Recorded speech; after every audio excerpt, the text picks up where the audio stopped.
It's all Matt Slick's fault. Lobsters. Lobsters exist. Thanks, Ensign, for the wonderful intro there. So we turn now to Questions for Atheists by Matt Slick. There's two sets of questions, and this video will be fairly long because I'm going to try to tackle all the questions on this page and answer them in my answers to them. They don't have to be your answers. If you want to also answer the questions, please feel free to name the number of the question and what your answer would be if it differs from mine, or just write out all the answers that you have for all these questions. I'll also have all the questions in the description of the video below, so you can go, okay, one is that one is, here's my answer to one, here's my answer to two, and so on and so forth. If you run out of room, because YouTube is limited on how much room we have, although it's way more than we used to have, but if you do run out of room, feel free to respond to yourself and continue answering the questions, because I am actually interested in what you have to say about these things, even if Matt Slick isn't. Now, I'll start with his paragraph here that he says about these questions, and this applies to both sections of the Questions for Atheists, I would think. These questions are not meant to be showstoppers. They are only for research purposes so that I might better understand atheism and its inheritance. Some questions are similar to others, while some questions are designed to elicit more thoughtful responses. I'll be adding to the list periodically. If you're an atheist and would like to respond, please copy them to an email and send them to carmstuff@yahoo.com, whichever ones you would want to respond to. Thank you. I'm very hard pressed to believe that Matt Slick is genuine here, and I'll tell you why. There's two reasons. One, he has a forum that's been up for probably as long as CARM has existed, and in that forum, there's a section for atheists.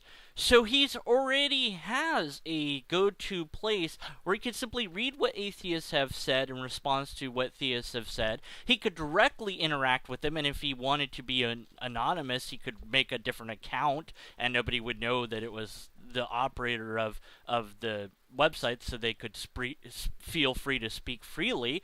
He could do that very easily, and he's had that around for years. So if he was really interested in finding out what atheists thought, then he had ample opportunity. Second reason is when he first came to YouTube via the Bible Thumping Wingnut Show, the segment is called Matt Slick Ask Matt Slick Questions or something like that, or Matt Slick Answers Questions, whichever it's called. Instead of calling it Matt Slick Asks Atheists Questions, and he could ask all of these questions or some of these questions, and different atheists would have given him different answers or possibly the same answer to these questions. So again, he had an opportunity to do this. It's not difficult to do. And, you could also get books from more famous atheists and read through those. You could go back and look at ancient atheists and the philosophies they're in. There's all sorts of different ways you could go about this. So I really think, and I really do submit to you humbly, that Matt Slick's being very disingenuous here. He's not really interested in the answers. My guess would be that he is going to use the answers that he gets in some giant straw man that he's going to construct later on.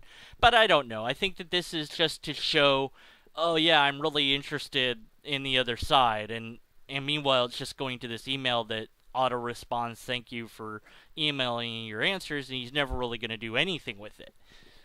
That's just my thoughts based on my interaction with Slick, myself personally interacting with him and hearing him interact with others, and even participating on his forums at one point in time. I just find this very, very hard to believe. Question number 1. How would you define atheism? I would turn to a dictionary that is a well-established and trusted dictionary, and I would look up what they said atheism was, and I would use that definition throughout. I would cite the source and, if possible, page number, and I'd say, here, this dictionary says this, and I'd also pull from a second well-established dictionary and say, this dictionary says this, look at how close they are, there's no difference between them, that's the definition, there you go. Question number 2. Do you act according to what you believe, there is no God, in or what you don't believe in, lack of belief in God? Okay, that's a malformed question, but not always is the answer. Now, I don't know that I would like the word belief. I think I'd substitute it for, do I act in accordance to what I think is true? Sometimes I do, and sometimes I don't. And I've observed other humans doing the same thing. That doesn't make it right, it doesn't make it wrong, it just means that's how we seem to appear, at least from my limited perspective. And I haven't, set forth on any sort of data collection hunt to see if this is true across the board, but based on what little information I have, it seems to me, at least for the people that I've observed, that everyone fails at living up to their own ideas at some point or the other, whether it be a personal failure or a situational failure, that we just can't always do what we want to do at every moment of every single day, because that's just the way that we are, because we're not some mechanized machine that can repeat the same task over and over again. So I think you well know the answer to this question, and I'm guessing that the real purpose of this is to get the atheists in an aha moment. This is a showstopper, despite what you said earlier. To get the atheists to admit that they don't always live up to their own ideas. Haha, got you. I always live up to mine. You don't live up to yours. Ha ha ha ha ha. Or something like that. I really think that this is an attempt to do something that despicable. I wouldn't put it past Matt Slick. But at any rate, regardless of that, my answer is not always. And I think that that's true for everyone, regardless of what we believe about reality or what we know to be true or what we think we know to be true. Question number 3. Do you think that it's inconsistent for someone who, quote, lacks belief, end quote, in God to work against God's existence by attempting to show that God doesn't exist? Alright, so for those of you who didn't notice, this is a loaded question. I'll break it down for you. After it says inconsistent, someone lacks belief in God, it says God's existence by attempting to show that God doesn't exist. So if you answer the question at all, you're admitting that God exists. You're trying to disprove something that exists. Why are you doing that? Obviously it exists, see? So I'm not going to answer the question as it's written. Well, I'll rewrite it, and then I'll answer it after I've rewritten it. Do you think it's inconsistent for someone that doesn't believe in something to argue against it? Or I'd actually write it, why do people, or why do you argue against something that you don't believe in? I mean, do you argue against other things that you don't believe in? Like fairies or leprechauns or unicorns or whatever, right? Because that's really what this question is, isn't it? I think we could all agree that's really the subtext of this question. That's the question I've seen many times before from many people. It's like, why do you waste so much time debating this stuff? There's any number of answers to that question I could give, but the one that I usually go to is that because people that believe in this stuff are messing with the government. They're making laws that represent their religion and demote other religions and or freedom across the board. We've got Illinois doing crazy stuff. We've got Florida doing stupid stuff. Duh. We've got all these different states doing dumb things because some Christian was able to get some legislation passed so that their religious freedom would be protected, even though that's not a thing that needs protection because it's already granted by the Constitution. What it really does is it enables them to put up signs that say whites only. Well, in this case, it says heterosexuals only. No homosexuals allowed. I won't serve you. It allows them to discriminate and use their religion as a cover for their bigotry. That's what it does. And other laws and other things where people have tried to get intelligent design into the classrooms, which is completely and utterly a faith-based idea, nothing to do with actual real science. no matter how much they try to insist that it is. They've fought against all sorts of progress that we could have and should have made across years based on religion, not based on data and facts, based on what they feel their fairy tale tells them, not what the facts say. So that's a very good reason to argue against God. Even despite the fact that I love to debate in and of itself, I love logic, so I would still argue against it, even if people weren't doing those sort of things. Question number 4. How sure are you that your atheism properly represents reality? Very, since the word is an answer to a question. Do you believe in God? No, I don't. So it exactly matches reality, because I really don't believe. So it's a 100% match with reality. Maybe what you're trying to ask is, how sure am I that there isn't a God? Well, what's God? I don't even know what it is. And how do we know what the word means? What's the epistemology of it? And what's the logically coherent argument for that? We don't have it. If we have no empirical evidence, we have no repeatable tests, we have no logically coherent argument that I'm aware of, I have to be skeptical of it. Just as skeptical as I am of any other claim that lacks any of those things. At best, the only thing I can say about it is it certainly does exist in people's brains. And until I see some other thing to the contrary, I think it's safe to say, and nowhere else.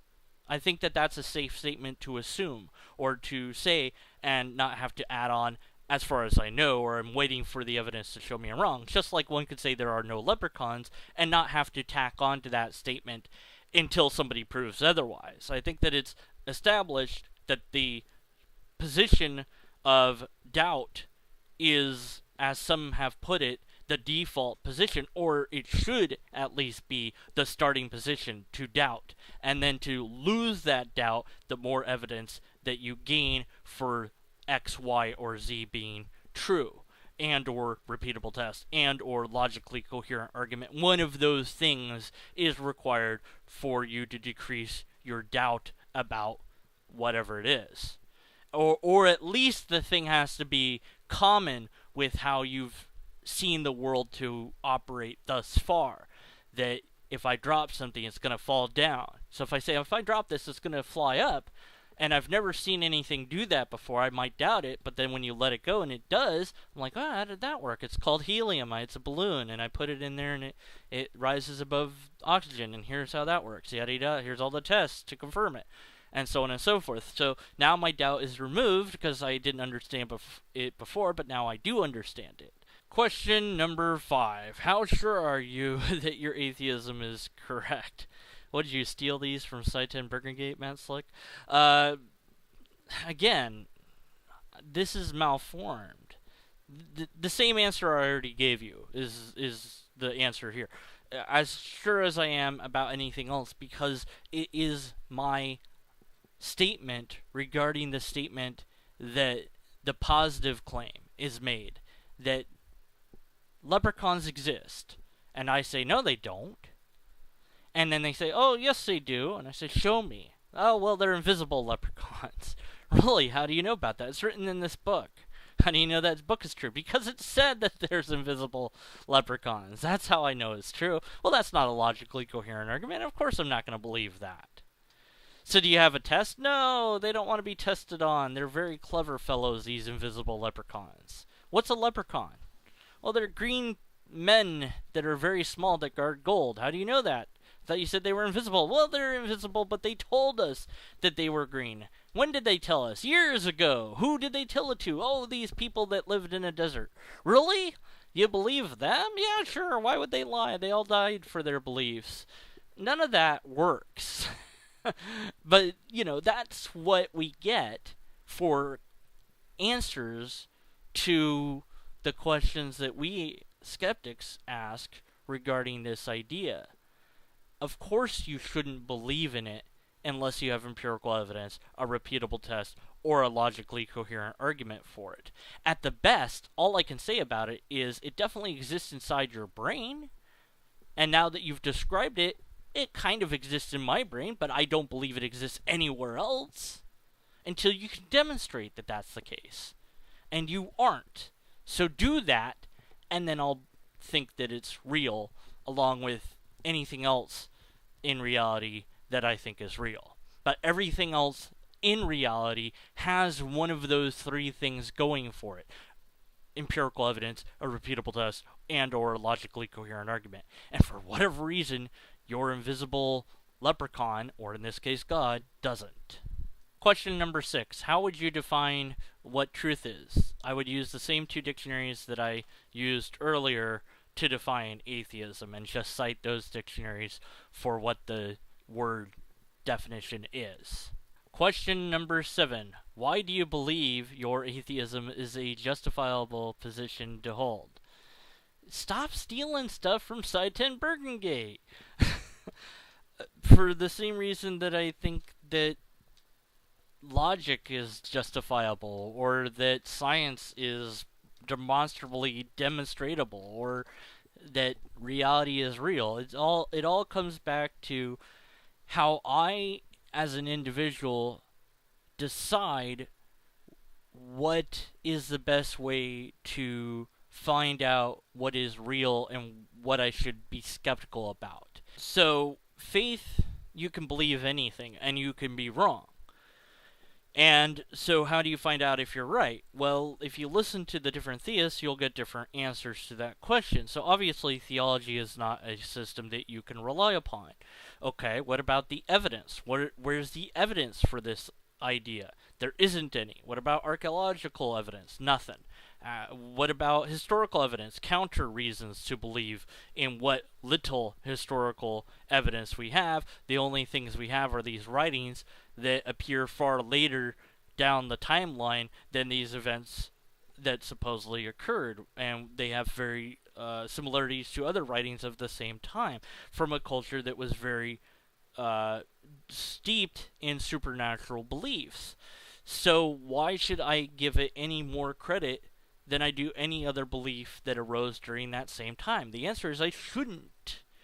And when I looked for the evidence and found nothing, I had to be a skeptic. I had no choice but to be a skeptic. Question number 8. Are you a materialist or a physicalist or what? None of the above. I'm none of those labels, and when I talked to Slick, he tried very hard to figure out what I was. I was like, what do you think I am? Because I'm none of those things.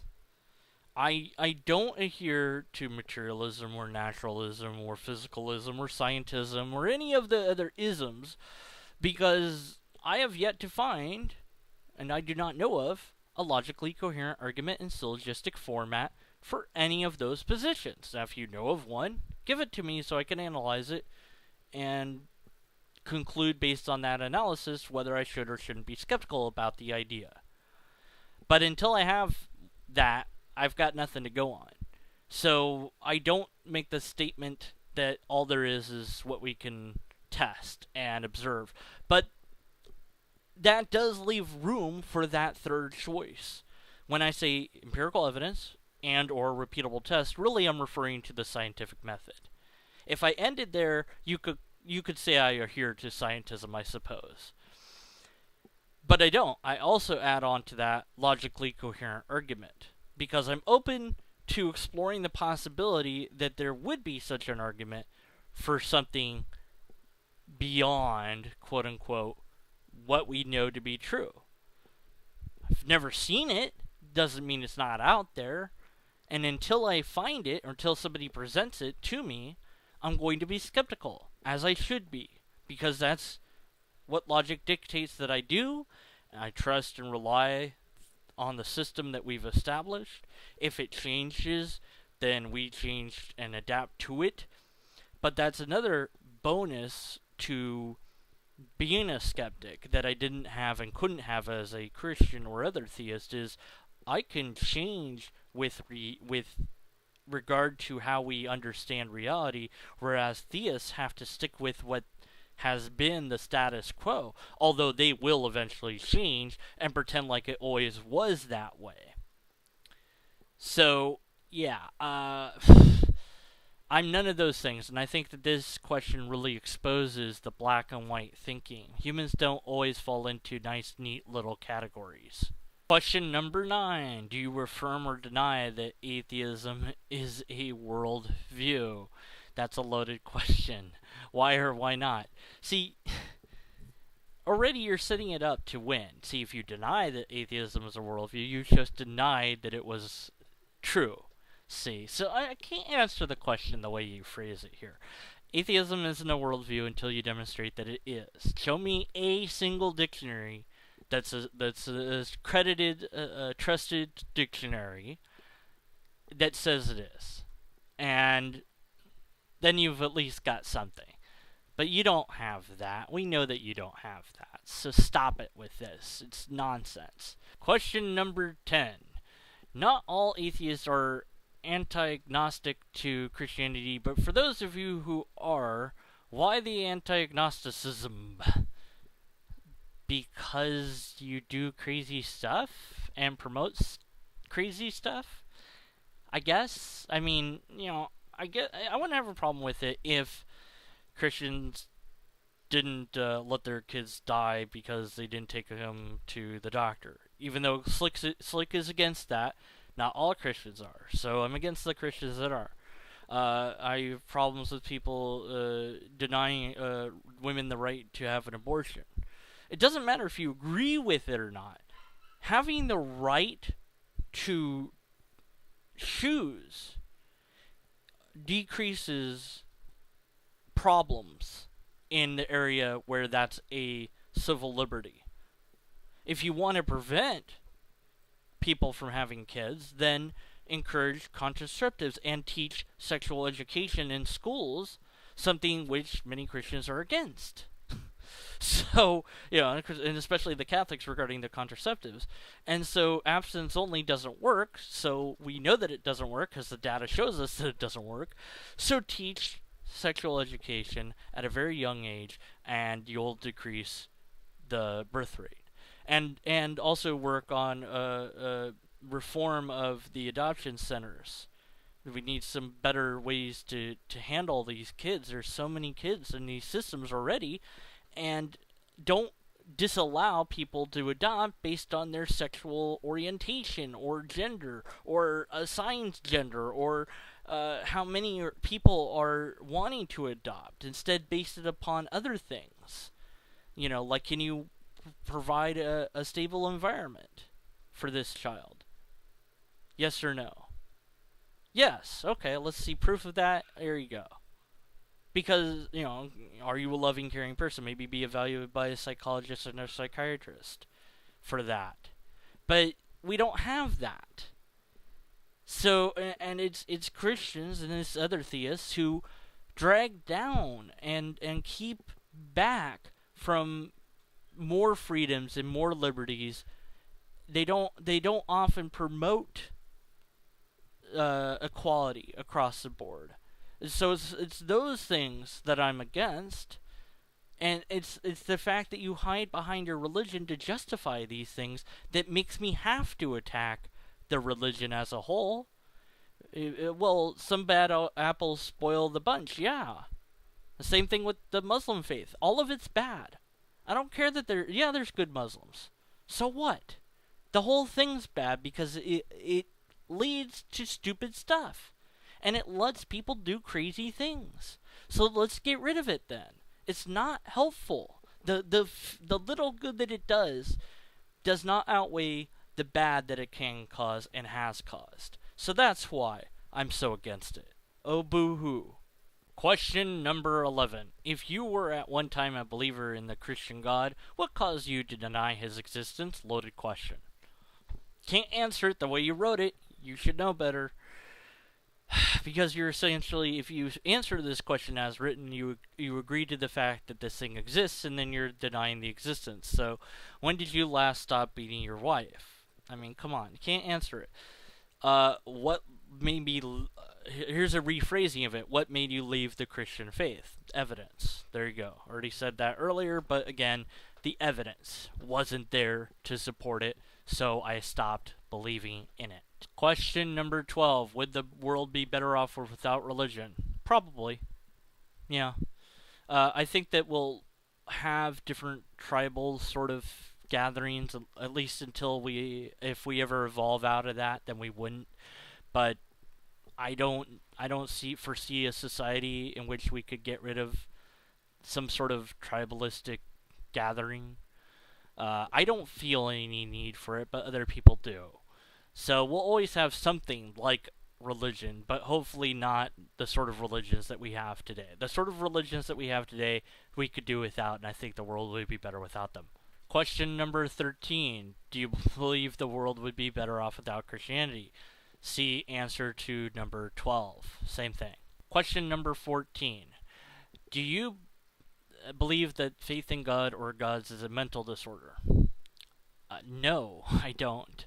I could be wrong, but I'm no expert. I'm not a psychologist or a psychiatrist, so I don't know when something becomes a mental disorder. Certainly could be part of a mental disorder. Certainly belief in the absurd or weird beliefs could be a problem, and it could be treated as a mental disorder. I'm surprised in a way that we don't think of it in that way, but in another way I understand why, because we would expect our brains to behave this way. We're pattern-seeking creatures, and so that is something that is common. Now, at what point do you think that God speaking to a person is a mental disorder? Because how is that different than a voice talking to the person? There's really no way to know the difference, is there?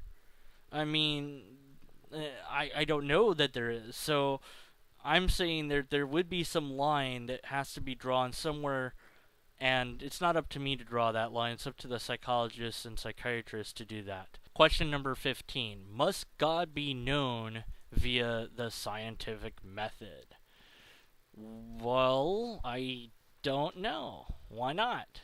Why can't we use science to find God? Because your statement is we could never use science to find God. And how do you know that? Because you've read the Bible and it says certain things that you understand to be certain meanings to, and you know how to interpret it right, and everyone else doesn't.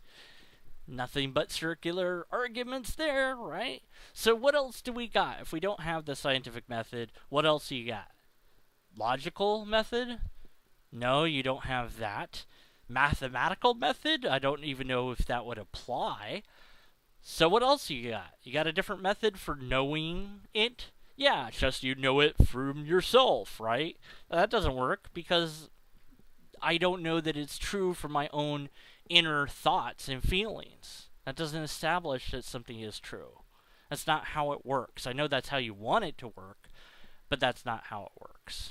Question 16. If you answered yes to the previous question, then how do you avoid a category mistake by requiring material evidence for an immaterial God? That's a loaded question again. And you have to first establish that immaterial is something that something can be first and foremost before you say that it's a category mistake. And you haven't done that, and you're not going to do it when I get to the section where you talk about the category mistake. But it's interesting that you put this question here because you said earlier that none of these questions were meant to be showstoppers, but you're essentially trying to trap the atheist. Although this is the dumbest way to do it because you have both questions in a row. So you can't really have an aha, got you moment because they have time to read between the lines, realize what you're asking, and then answer like I did, which is not with a yes or a no, but ask instead, why can't I establish it via that method? And the only answer seems to be because you think that you know what sort of God really exists through a special magical method that only you have access to for whatever reason. I might be paraphrasing a bit there. Question 17.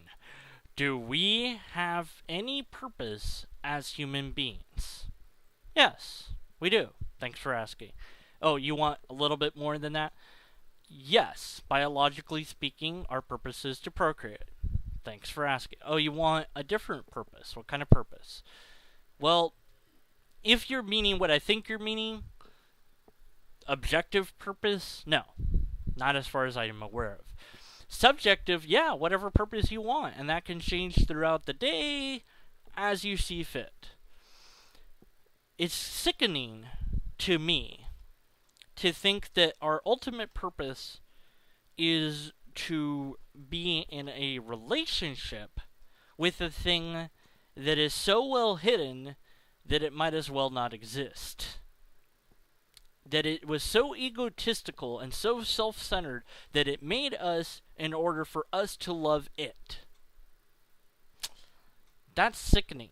If that is my purpose, objectively speaking, and somebody could prove it, I would agree with it, because it doesn't matter how I feel about it, whatever is true is true.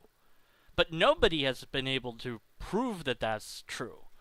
So I can continue to feel sickened by that idea, and I would reject that idea until it was shown to be true. And if you did show it to be true, then my feelings about it are irrelevant. So not having a purpose, if that doesn't sit well with you, too bad, because that appears to be how reality really is. Question number 18. If we do have purpose, can you, as an atheist, please explain how that purpose is determined? It's determined by oneself. So I make my own purpose, Matt Slick makes his own purpose, and so on and so forth. As a society, it's different. We have a different purpose as a group. As a whole, as a human population goes, perhaps we need to make our purpose be to go to the stars and colonize the moon and colonize Mars and find other planets out there to go colonize and relieve some of the pressures that we are constantly putting on this planet by the sheer numbers of people that we have. That could be our purpose.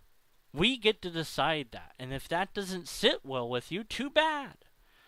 But what if it turns out to be that the purpose that you thought that you had wasn't the real purpose? Fine. Whatever reality is, I'll accept it. I don't have to like it, but I'll accept whatever it happens to be. That doesn't mean I'll go along with it, but I'll say, yeah, that's true, but I'm not going to necessarily go along with it. If your purpose was really the whole time, all you had to do was clap your hands 3 times. That was your purpose, and you just never happened to do that. You clapped your hands, but it was never just 3 times. So it didn't count. You missed it somehow. And that's really the objective purpose of all human beings, was just to clap their hands 3 times. And anyone that didn't do that just missed out on their purpose. Oh well, that sucks. If that's the way reality is, fine. But I don't have to, even after finding it out, I don't have to do it. I can say, well, that's dumb. I'm not going to go along with that. I'm not going to clap my hands 3 times. But you'll fulfill your purpose, yeah, so I don't want to. I don't have to do it if I don't want to do it. So, this is silly. This is just, oh no, we don't have purpose. Question number 19. Where does morality come from? Lobsters. Morality comes from lobsters. Can't prove that I'm wrong, so it must be right. Yep, morality comes from lobsters. If lobsters didn't exist, morality wouldn't exist, but morality does exist, and lobsters do exist, so obviously morality comes from lobsters. How could you think anything else? There you go. Thanks for asking. Next question. What do you want? You want a real answer to that question? Morality comes from humans. It evolves throughout time along with us. It has similar characteristics to biological evolution in that whatever succeeds will survive and whatever doesn't succeed will die off. And so it goes through sort of a natural selection process along with us. So morality is really whatever society can use to survive longest. And that might not sit well with people, but in a very real way, morality can be said to come from biological evolution. There you go. Don't have to like the answer. That's what the answer appears to be. Maybe I said it not quite right, but I hope you get my meaning. And if not, let me know and I'll try to clarify in text format. Question 20. Are these morals absolute? No, they're not. They change as society changes in order to adapt to the needs of the society. Whether you like that or not, it's not relevant. Now, certain morals will stick around. Certain things will stay, and others will die off. I try to look at it, and I'd like to look at it, that once created, an ethical system can be seen as the laws and be objective in that sense, and then you derive your morals from the ethics, and the morals themselves are subjective, but the letter of the law is objective, that we've established this ethical system, and that's what I'm going to live by, and so I can bounce off my moral response off of the system that's concrete to see whether or not I should do given thing within that structure. So my ethical system is utilitarian, do the most good for the most amount of people and the least harm to the least amount of people. So with that in mind, I can say, okay, if aliens came and told me I had to kill one person to save the entire human race, just utilizing that system alone, I might say, okay, fine, I'll kill that one person. But then if they break their word, then I'm like, okay, look, now I'm not going to kill two people in order to save the human race. We already made a deal. You didn't go through with the deal, so now it's off. But I might choose to say no, because I might say, you know what? If I give in to this demand, then what other demands might I have to give into? So I'm going to say no, even though it could possibly spell the end of the world for everybody else. If you ask me to do something else, maybe I'll do it, but not that. Or at least ask me to kill somebody I don't like. Can we reason this out? Can we talk this out? Whatever. But yeah, there is not room for a moral to always be a certain thing, because that makes you inflexible and unable to adapt to the situation at hand. The ethics might be more concrete, but even those need to be able to adapt and change as your understanding of reality becomes better. Question 21. If there are moral absolutes, could you list a few of them? Yeah, Matt Slick's always to blame for everything. I think that's number 1. Number 2, lobsters exist. Number 3, deconverted man is awesome, send him money. Number 4, question 22. Do you believe there is a such thing as evil? If so, what is it? Yes, I do. It's a word that we invented to describe things that we do not like. Thanks for asking. Moving on. Question 23. If you believe that the God of the Old Testament is morally bad, by what standard do you judge that he is bad? I don't just believe that the God of the Old Testament is bad. I also think that the God of the New Testament is also bad. And I judge them both by the same criteria that I would judge any other fictional character to be good or bad, by their actions, deeds, and words that they speak. Now, I don't believe that they exist, but I still think that they're bad. The things that they demand, the things that they tell people to do, the things that they want, the things that they desire. What I see when I read it is a sick, twisted, narcissistic individual who wants people that have the ability to choose and choose to obey it without question, and is going to punish everyone that doesn't do what it wants forever and ever and ever, because it didn't get its way with them, even though it knew exactly what it was doing when it made them. I use the utilitarian ethical system to look at and evaluate the choices that this all-knowing, all-powerful deity made, and can find no room for excuses for the way that it behaves and treats its own people that fear it, love it, and care about it. Even the one that's the highest, most exalted, best one that there is can be subject to torture at a moment's notice because of a bet. So this individual is sick and twisted, and I judge it thanks to utilitarian ethics. This isn't doing the most good for the most amount of people, and it certainly is doing a lot of harm that is unnecessary, and that is just disgusting and despicable according to the ethical system that I adhere to. Question 24. What would it take for you to believe in God? Empirical evidence and or repeatableness and or logically coherent argument. Question 25. What would constitute sufficient evidence for God's existence? Any evidence at all would be sufficient. What evidence do you have?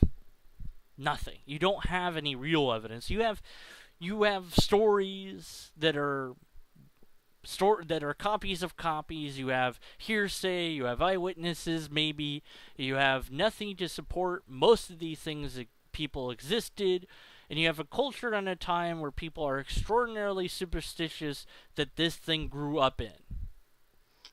Yeah, you don't really have much to offer, so any evidence would be something to go on. Question 26. Must this evidence be rationally based, archaeological, testable, lab, etc., or what? No, this evidence must be so bizarre and so strange that we wouldn't even recognize it as evidence, and it has to be completely unreasonable, not repeatable in any way, shape, or form, can't be done in a lab at any point in time. It has to be evidence that nobody would even consider as evidence, that is hidden so well and so deep that you can barely find it. That was my sarcastic answer, by the way, if you didn't catch on that I was being sarcastic there. The opposite is true. Yeah, obviously, you want it to be rationally based, not irrational. Archaeological evidence would be nice. You don't have any. Testable in a lab would be great. You can't do that. So, what do you have? You don't have anything. So, present what you have. Don't make us tell you what we need, because I think you know what we need. I do think that you know what we need, Matt. And I do think that you know that you don't have that. At least that's what I got from your conversation with Matt Dillahunty. You essentially admit you guys got nothing that would convince him, and that's kind of the problem, isn't it? Now, Matt Dillahunty's more of a skeptic than I am.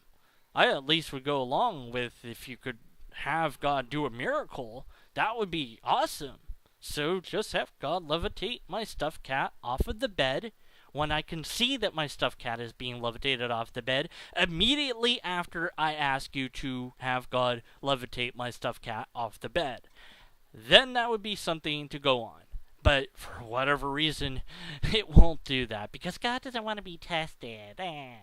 Whatever. Moving on. Question 27. Do you think that a society that is run by Christians or atheists would be safer? Why? I don't know about safer. I think more free, possibly, with the atheist. But it depends on what atheists you have in charge, really. Run by Christians, I don't know what you mean by that. Do you mean like a theocracy? Because theocracies don't work, period. So it wouldn't matter what theocracy you tried to establish, it would fail. And it wouldn't be safe for anyone that wasn't part of the chosen theocracy's religion. And it wouldn't even necessarily be safe for those of that religion either. So, no to a theocracy situation, regardless of who was running it or how they were running it. But in terms of safety, I don't know that would be the necessary thing that I would focus on. Although that would be a good thing to have, it would be a lot of variables you'd have to consider, because the individual doesn't reflect the whole. There are good Christians, there are bad Christians, there are good atheists, there are bad atheists, and so on. So it really depends on the person. But I think that a society run by a secular-minded individual would be a better society in general than one run by a individual who was theistic in nature, because they would tend to favor their particular group over others, I would think. Now, they might not, but I would think that would tend to be the problem that you could encounter. But really, the real answer is you should just let me run everything, and I I would do perfect, totally. Question 28. Do you believe in free will? Free will being the ability to make choices without coercion. Well, it seems that you can make decisions even under coercion, being threatened with your life or the life of others or pain or what have you. But that might be illusionary. So until there's data on the matter, I don't know either way. I don't know if there is or isn't free will, and so I have no idea how to answer this question. I don't believe in it, neither do I disbelieve in it. So that's my answer. Question 29. If you believe in free will, do you see any problem with defending the idea that the physical brain, which is limited and subject to the neurochemical laws of the brain, can still produce free will choices? Wow, that's a mouthful of words of the... well, since I said I neither believe nor disbelieve, I can't really answer this question, but I do think that this question poses within it an appeal to consequence. Well, if we're just constrained by these physical properties, then how could we possibly defend the ability to make choices that are free? So what Matt Slick is going after here is a cut and dry answer of yes, we have free will, but no, we're constrained by the physical processes. Or no, we don't have free will, and then no to the next question because there's no answer to the next question since you answered the first question as no. But no matter what though, you can have a system that is constrained and still have freedom within that system. Question 30. If you affirm evolution and that the universe will continue to expand forever, then do you think it's probable that given enough time, brains would evolve to the point of exceeding mere physical limitations and become free of the physical and temporal and thereby become deity and not be restrained by space and time? If not, why not? No, because that's not how biological evolution works. Biological evolution, as you should know, but for whatever reason don't seem to know, is a process of natural selection for survivability, not becoming better. That's a very old, obsolete way, very pathetic way of understanding evolution is, oh, we're getting better. No, we're surviving more often than not. That we're more adapted to survive in the environment in which we find ourselves in. Temporalness and physical notness are not things yet. You haven't demonstrated that not being physical is a thing that somebody could be, or that being non-temporal is a state that one could be in, or that anything could be in. So, being restricted by time and space, that would seem to be a given, because there would be no way to get past that unless there is an actual past that, which you haven't demonstrated. So, no to that. I think that answers that bizarre, malformed question, which reveals that you probably don't understand evolution and or are so desperate to try to make God possible that you're willing to go towards Mormon theology rather than stick with Christian theology to make God even possible. I mean, if we can become God, then Mormon theology is more true than Christian theology would be, because that's their theology is based on that God was some sort of human in the past and left behind the human shell to become God. It evolved into it, or it became it magically, whatever, however you want to put that. Question 31. If you answered the previous question in the affirmative, then aren't you saying that it's probable that some sort of God exists? Ugh. So, again, this really highlights that these questions are attempts to be some sort of trap. Oh, you said yes, so then God's possible. Ha ha ha ha ha. You don't win. Even if I said yes to the first question And yes, to this one, that's actually more of a problem, because the position is not that God could never exist, but let's pretend that is the position, and then you're trying to come up with some sort of question, be like, well, isn't it possible this? Isn't it possible? Anything that is actually possible is possible. The question is, what is actually possible? And if you don't know, then your answer would always have to be, I don't know if that's possible. So I can't answer the question. And if you want to say, well, that's a victory, then you just don't understand logic. But that's blatantly obvious. But the thing is, again, even if I said yes to both, it's not your God. It's a different God. So you don't win. So why ask these questions? Because they don't help you in any way, shape, or form. Anyway, so that's the end, thankfully, of these 31 questions for atheists that Matt Slick could care less about the answers of, and probably won't do anything with any responses that he gets. But I could be wrong. I doubt it. In this case, knowing Slick, I just doubt it. Unless and until something long video, I blame Matt Slick.